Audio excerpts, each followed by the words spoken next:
This is my iNav equipped FliteTest Arrow. I'm a novice pilot, and this is the iNav Wing Tuning Masterclass document found on the iNav Fixed Wing group on Facebook. I'm going to try to tune this untuned plane with this document.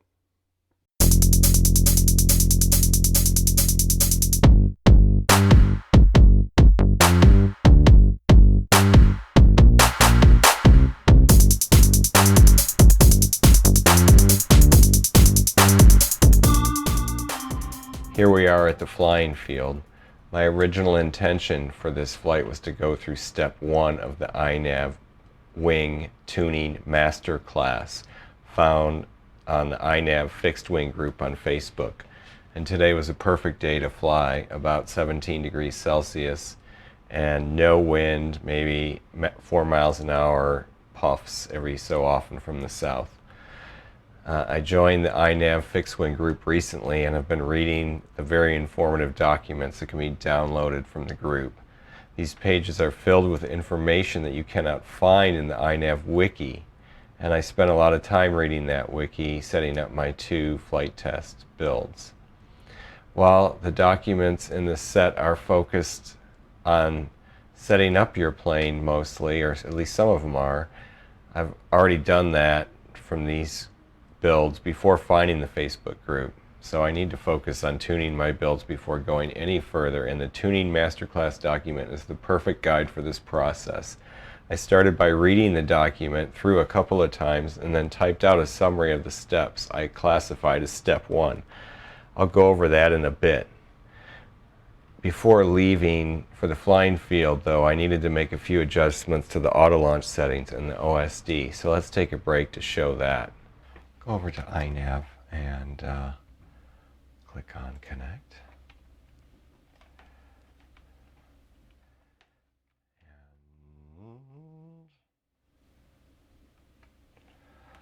Okay, we're going to go to the CLI. Get nav FW. Okay, so what the one I want to fix is throttle right there. So we're gonna set this to 1800.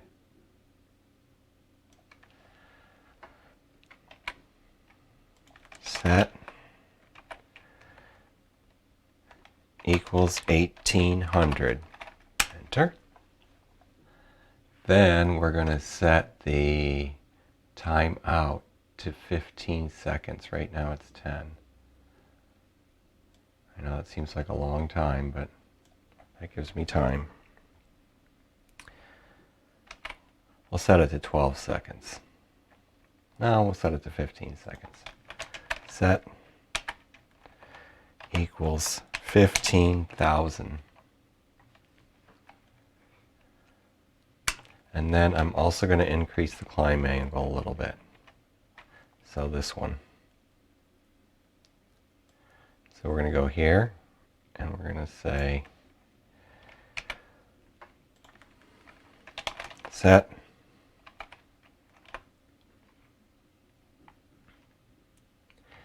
equals, we're going to say 26. Save. Rebooting. And it rebooted. Okay, the next thing we're going to fix is the OSD. I've got to put some things on the OSD. So the first thing we have to do is move this altitude over 1. Just 1.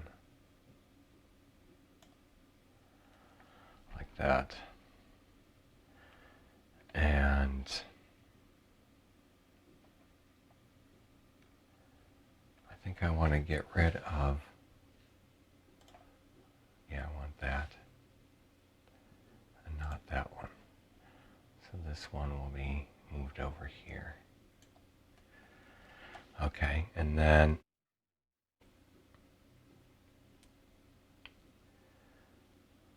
what else did I want? Something about, I think I wanted the temperature. Barometer temperature.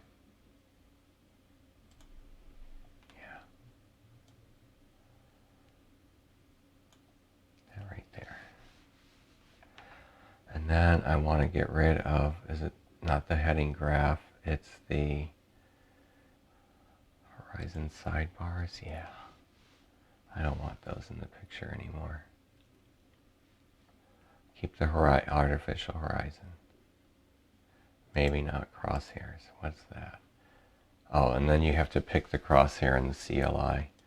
I'm just going to leave this on for now.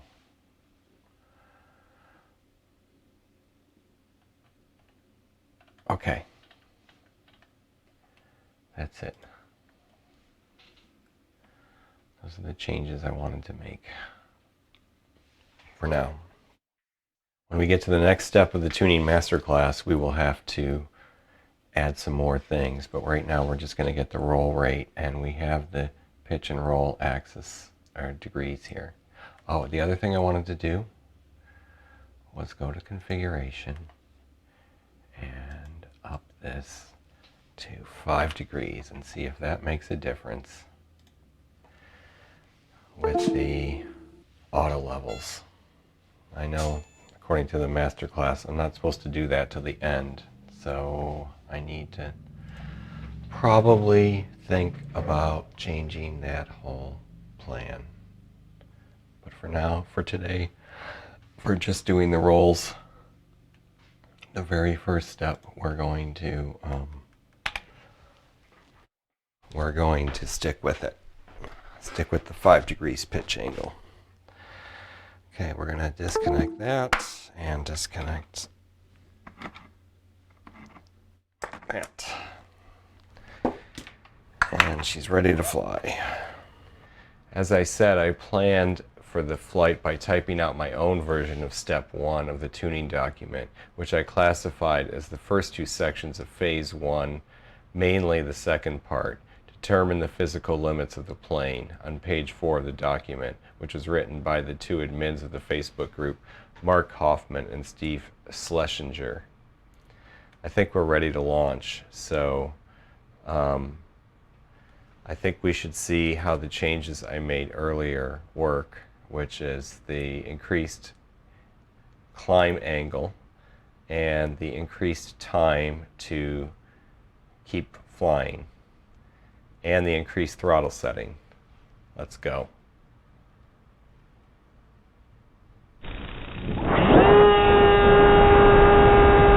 And so it looks like a good climb out. And I do plan on doing the basic tune on page 4 of that document when I updated the mode to include an acro mode a couple days ago. But being a newbie, I totally forgot about it to flick the switch during this flight. So we're just going to do the rolls in a second. And let's see what happens. We're going to switch to manual mode because the roll rate is the summary I put in I wrote down. I said roll rate, flight high speed, do some full stick roll maneuvers. And of course you need to do that in manual mode. So here we go. Okay, so that was 1, and I think I only do 1 more in the other direction. And I know I should have done more. But spoiler alert, this wasn't a totally successful. There we go. So there was the roll in the other direction.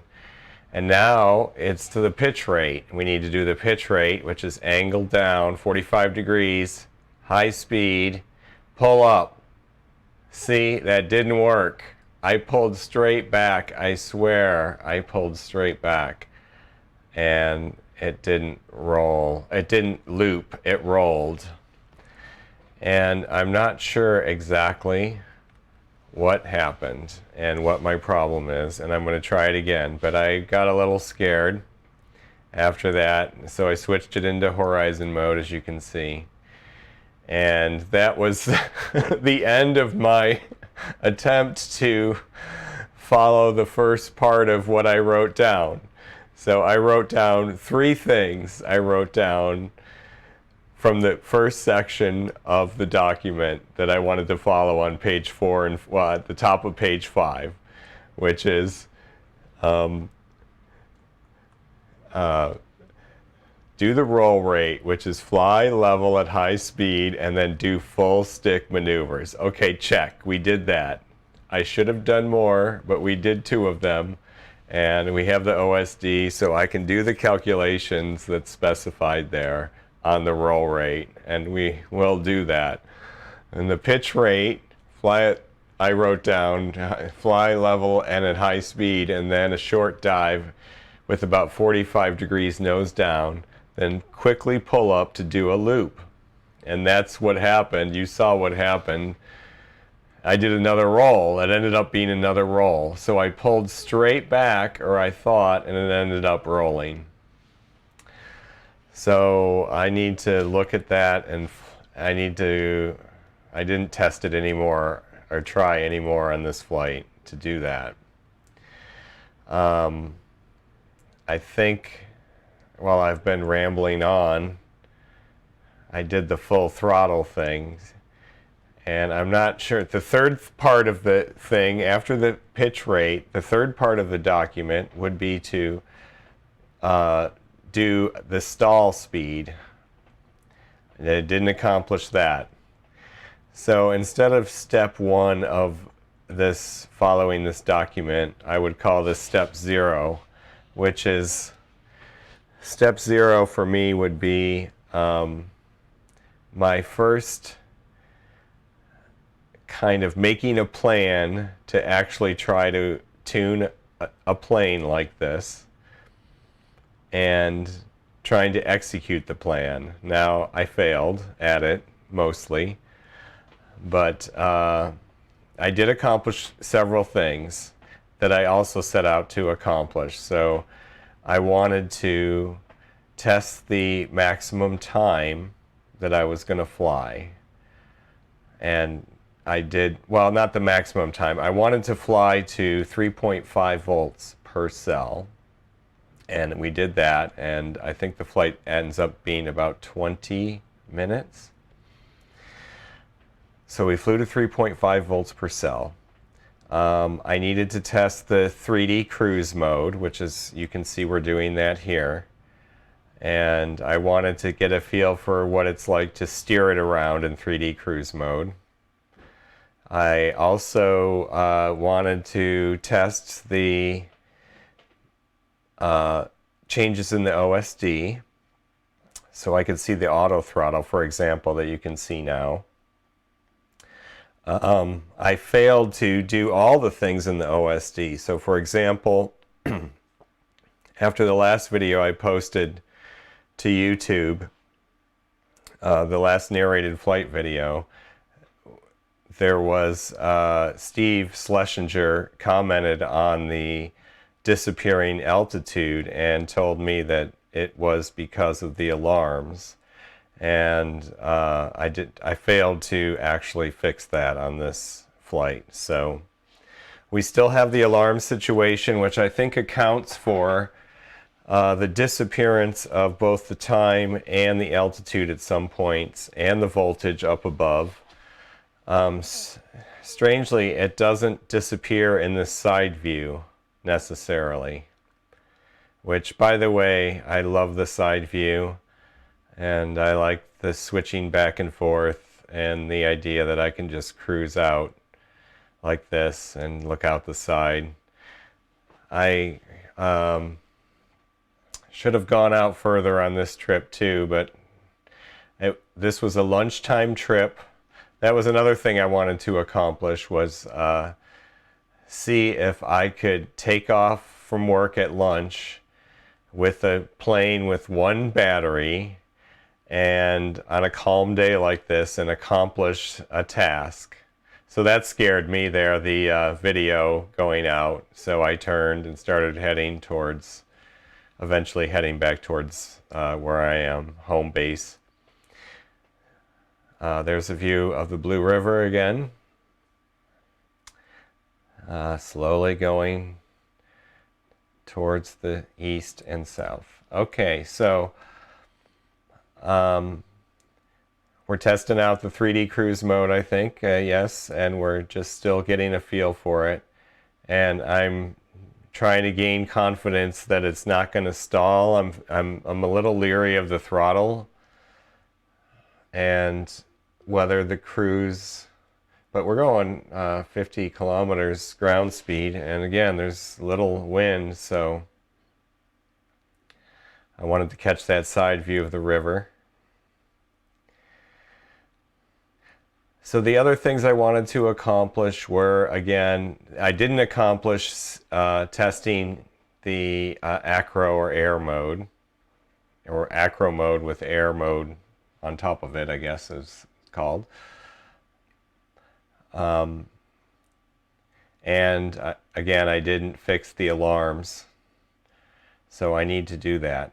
But at some point later in this flight, you'll see that the alarms don't seem to take effect the same on the side view, or at least when you're switching the side view or the secondary camera on, it somehow resets the alarms maybe in iNav. It's interesting. So what we're flying here again is a completely untuned iNav plane. And for people who didn't see the last video, I don't think I said much about the plane in the last video either, but it is a basically a modified FliteTest Arrow plane. It's got FliteTest Arrow wings and a 3D printed pod. It has a CG issue in that I think the CG is it's too much forward weight on the CG right now. So the weight needs to be moved back. It's nose heavy, I should say, nose heavy, and so there's a lot of reflex in there. And in fact, after this flight, I did check the reflex, because you'll see later here that when I switch to manual mode, and I'm letting off, I'm there, right there. So my roll stick was centered when I switched to manual mode, and now I'm basically giving it left aileron to keep it from rolling right. So every time I give off the left, let off the left, it rolls right. And that's kind of why we're rocking back and forth, because it feels like the rates are really high. And I'm probably not that expert of a pilot yet to, again, this is my first summer flying, this first year flying. So the high rates are killing me, and the right roll might be either, I thought it was due to the ailerons being, the elevons being not aligned properly, like not having the same amount of reflex, but they were only off by 1 millimeter, and I don't think that would throw it off. So it might be because of the torque roll combined with the extra weight of the R9 on the right wing, combined with the extra drag of this camera right here, the right side view camera. So I think all those things in combination could give it right roll. I'm not sure. So here we are again testing 3D cruise mode. This flight's probably extremely boring to everybody but me, but so back on what type of plane this is. Again, it's a FliteTest Arrow made from Dollar Tree foam board, 3D printed wide pod to accommodate a 2200 3-cell. And that video glitch probably scared me. I'm so paranoid. It has a Matek F411 WSE flight controller and a Race Day Quads mini GPS. It's basically like a BN180, I think, GPS, or BN220. It has Emax Metal Gear analog servos, and a R9 system, R9 receiver, R9 Mini, which is a tiny little receiver. And the FPV gear is a Eachine TX5826, I believe, and a 5258. It's a TX5258 VTX, a Foxy or Lollipop V2 camera, and a RunCam Swift is the first, is camera one that we're looking at now. The side camera is a no brand Banggood 600 TVL camera.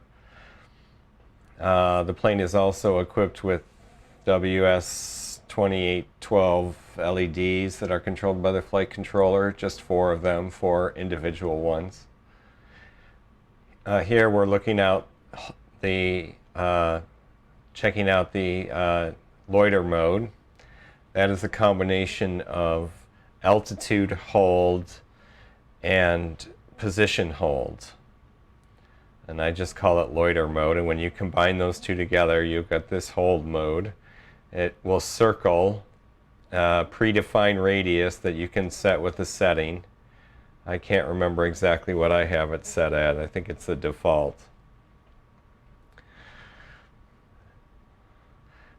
So again, this is a stock tune on this. There's no, all I did was select the wing mixer, and all the tuning, in which I am gonna follow and document the tuning masterclass document from the Facebook, the iNav fixed wing group on Facebook, which is an excellent group.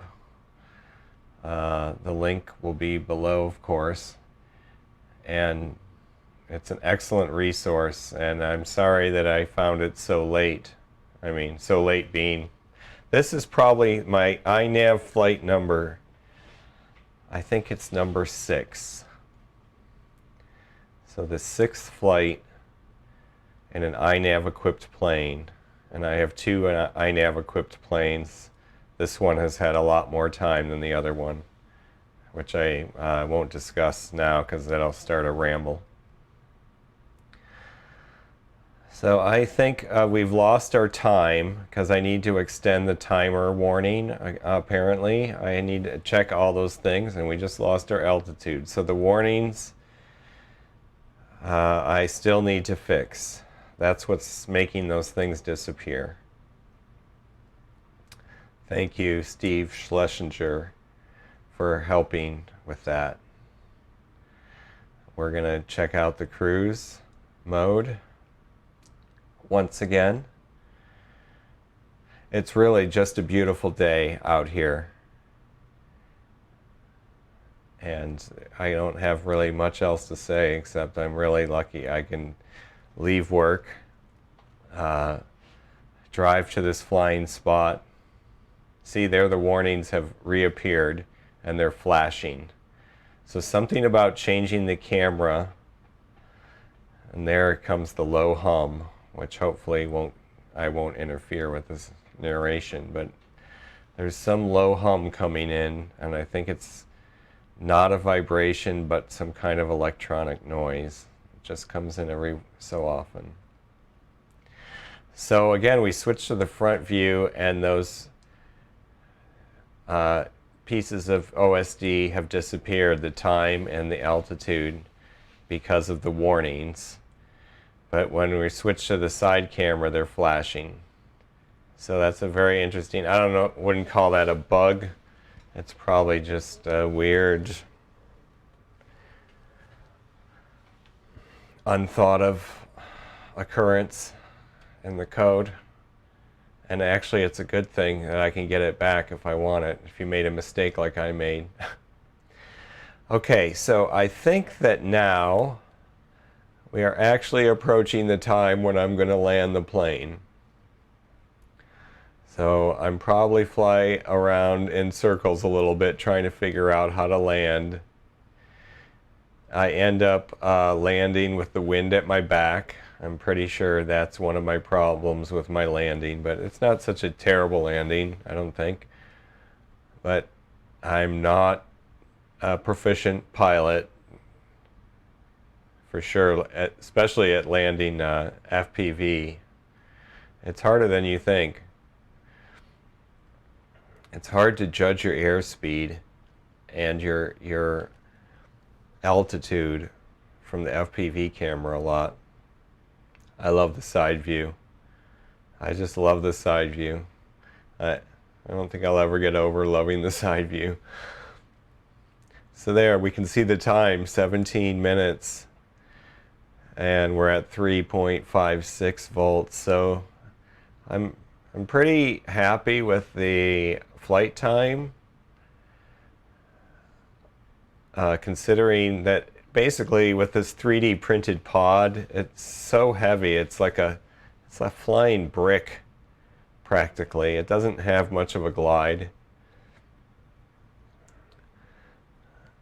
So I'm glad I'm getting good flight times on a totally untuned plane. And I've got to say that I am really impressed with iNav. I continue to be impressed with iNav and all the volunteers that make this happen.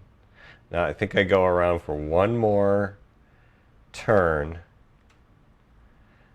I come around for one more loop to get approach to land towards myself.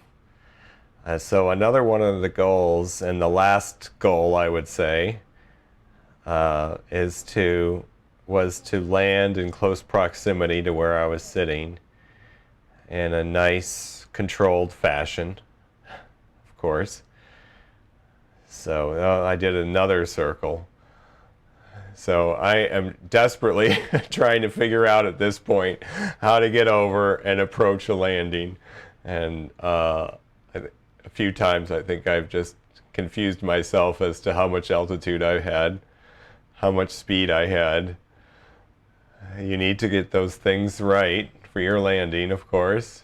You need to maintain your airspeed, but lose altitude, and you want to end up where you're sitting or standing. There we go. So there, I dropped it onto the ground. So it was a mostly unsuccessful endeavor as far as following the document that I planned and intended on following. But I still want to thank Mark Hoffman and Steve Schlesinger for working on this document and the iNav Fixed Wing Facebook group, because it really is an excellent resource. And I do plan on documenting my experience doing this tuning process and going through it on this wing that I half designed. The center part I designed myself and implemented. So I'm kind of happy about that I kind of a novice and I could still build a plane, and it flies. May not be the best, but it's certainly not the worst. And it's only going to get better. And I think, again, I'm going to follow this document on the Facebook iNav Fixed Wing group. So here we see a summary of the flight. And I don't think that there's an extra minute on there before I disarmed. So we'll say 20 minutes or 21 minutes flight time. I'm wondering about the 195 kilometers per hour. But we'll see. I don't remember seeing me go that fast. Anyway, it was an unsuccessful flight for some reasons and a successful flight for others. But that is part of being a newbie.